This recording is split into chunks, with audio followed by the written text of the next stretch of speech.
Once upon a time, there was a magical land aptly named Japan.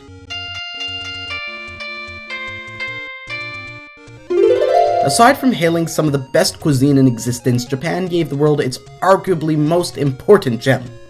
And that gem was Nintendo. Nintendo, or Leave Luck to Heaven, was founded in 1889 by Fusajiro Yamauchi and was created as a playing card company. The Hanafuda cards were Nintendo's only source of business for many years.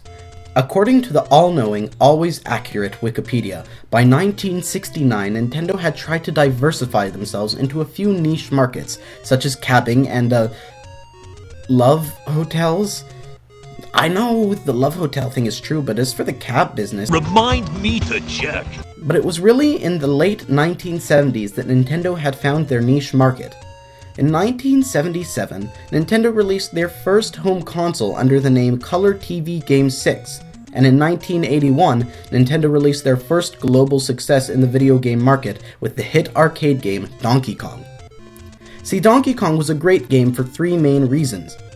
One reason is simply that it was fun to play. The controls were simple and intuitive, and the jumping mechanics were solid.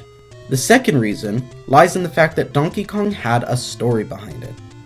In the early days of arcade games, it was rare to find a story or a true motive for your characters, but in Donkey Kong, you were able to take control of your character Jumpman in order to save Paulina from the abominable ape Donkey Kong. Okay, so there isn't much of a story to that, but it was rich in its day. And the third reason is probably the most important of all, and that reason was Shigeru Miyamoto. Miyamoto was the brain behind Donkey Kong, and more importantly, he was the brain behind the character designs of the characters in Donkey Kong. The characters in this game were inspired and full of color. There were no guns or blasters in this game, just a cute carpenter on a quest. And it is the last reason that Nintendo's history has created such a big dichotomy between their success and their failures. See, these characters were so enthralling, it was only natural for Nintendo to want to milk them. Nintendo went on to release Donkey Kong onto what was essentially every gaming platform available at the time, and that was probably the first time Nintendo ever realized what they were as a company. They weren't a card maker, or a toy maker, or a game maker, or a cab company, or a love hotel company. They were a brand. And who was going to be the mascot of that brand? Who else but good old Jumpman? After tweaking Jumpman's appearance, color palette, and occupation, Nintendo had their mascot. Nintendo had Mario, and eventually his brother Luigi.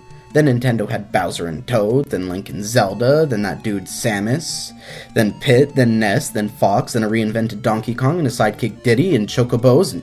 what? I could go on forever, but the point is that Nintendo had their fair share of characters, enough to make them a brand name. In another video, I will talk about how Nintendo used these characters to their disadvantage, but for now I want to focus on how Nintendo utilized their brand correctly. Fan service. That is what Nintendo did correctly, and that is still what they are doing correctly today. Nintendo constantly releases new IPs based around many of these same characters that we know and love, except for Ness. What is up with that?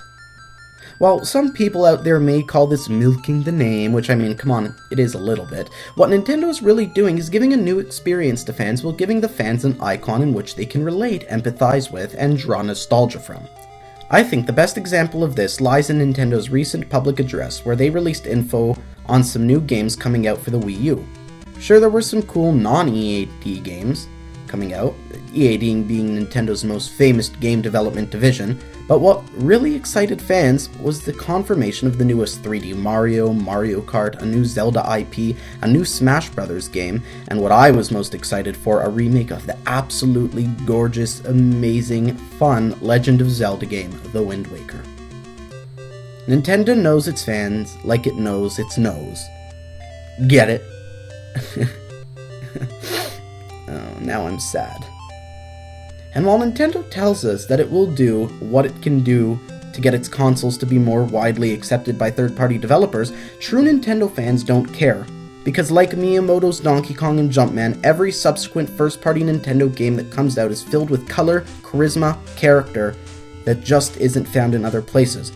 Because like Miyamoto's Donkey Kong and Jumpman, every subsequent first-party Nintendo game that comes out is filled with color, charisma, and character that just isn't found in any other place.